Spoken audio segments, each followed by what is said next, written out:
গতকালের ঝড়ে ভেঙে পড়ল ফোনের টাওয়ার। দাসপুরের সরবেড়িয়ার একটি বিদ্যালয় চত্বরের মধ্যেই বসানো ছিল টাওয়ারটি। গতকালের ঝড়ে সে টাওয়ার ভেঙে পড়ল। এই ঘটনায় বিদ্যালয়ের একটি নবনির্মিত অডিটোরিয়ামের ক্ষতি হয়েছে বলে প্রধান শিক্ষক জানিয়েছেন।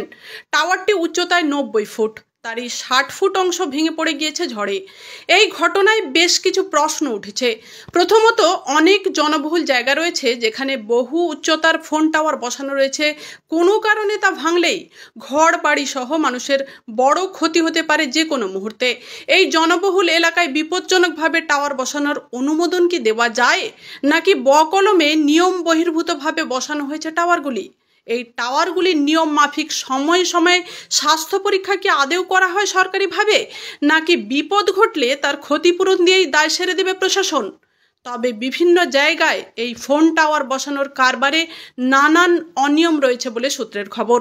বড় ঝড়ে ভেঙে পড়তে পারে জনবহুল এলাকার টাওয়ার, তাই নিয়ম বহির্ভূতভাবে টাওয়ার বসানো থাকলে তার বিরুদ্ধে সরব হতে হবে স্থানীয়দের, এমনটাই মনে করছে নানান মহল। মনসারাম কর ও লক্ষ্মীকান্ত চক্রবর্তী রিপোর্ট। সংবাদ পাঠে আমি Papia Bandyopadhyay, republic TV digital media. আপনার নাম? আমার নাম বৃন্দাবন ঘটক। এই টাওয়ার টাওয়ার বিদ্যালয়ের প্রধান শিক্ষক।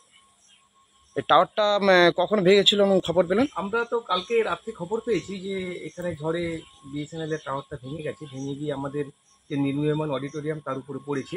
তো আমি সকালে আজকে এলাম ওই জন্য বাড়ি থেকে, এসে দেখলাম যে এই অবস্থায় ভাঙা অবস্থায় পড়ে আছে।